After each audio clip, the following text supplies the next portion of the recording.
மரியாதைக்குரிய அண்ணன் supreme star Sarathkumar அவர்களுக்கு வந்து திடீர்னு அவர் தூங்கும்போது ஒரு யோசனை அவருக்கு தோணியிருக்கு. தன்னைய பார்க்க வர்றவங்கெல்லாம் வந்து நாட்டாமை குடும்பத்தார் அப்படின்னு கையில் பச்சை குத்திக்கிட்டிங்கன்னா என்னை பார்க்குறது ஈஸியாக இருக்கும். நம்மளாம் ஒரு குடும்பமாக இருக்கலாம். நாட்டாமை குடும்பத்தார்னு பச்சை குத்தி இருக்கிறவங்களாம் நம்ம குடும்பம்னு நாம் கண்டுபிடிச்சிடலாம் அப்படின்னு சொல்லி அவர் ஒரு அறிக்கை ஒன்று வெளியிட்டிருக்காரு. இதில் எனக்கு ஒரு சின்ன சந்தேகம் என்னென்னா, இந்த நாட்டாமை குடும்பத்தார் அப்படிங்கிறது எதுக்காக?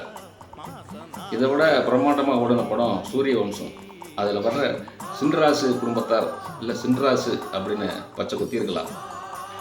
அதையெல்லாம் விட பனையேரிகளுடைய வாழ்க்கையை அவ்வளோ அழகாக எடுத்து சொல்லியிருந்தீங்க சாமுண்டி அப்படிங்கிற அந்த திரைப்படத்தில்.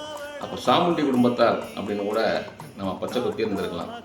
ஏன் இந்த நாட்டாமை குடும்பத்தார் அப்படின்னு மட்டும் கொத்தணும் நீங்கள் ஆசைப்படுறீங்க? ஒருவேளை ஏதாவது ஜாதியை குறிக்குதா அந்த நாட்டாமை அப்படிங்கிற ஒரு வார்த்தை? இல்லை உங்கள் கம்பெனியான ராடன் மீடியா அப்படிங்கிற ஒரு கம்பெனியோட பேரை பின்னாடி இருந்து படித்தா ஒரு ஜாதி வரும் அப்படின்னு சொல்லி ஆரம்பத்துலேயே நிறைய பேர் சொல்லியிருப்பாங்க. அந்த மாதிரி ஏதாவது இதில் ஜாதியை கொண்டு வரணும் அப்படின்னு நினைக்கிறீங்களா? பச்சை குத்துறது அப்படிங்கிறது வந்து ஒரு இன்றைக்கி ஒரு கலாச்சாரமாகவே இருக்குது. அந்த காலத்துலலாம் சின்ன சின்னதாக கையில் குத்திருப்பாங்க.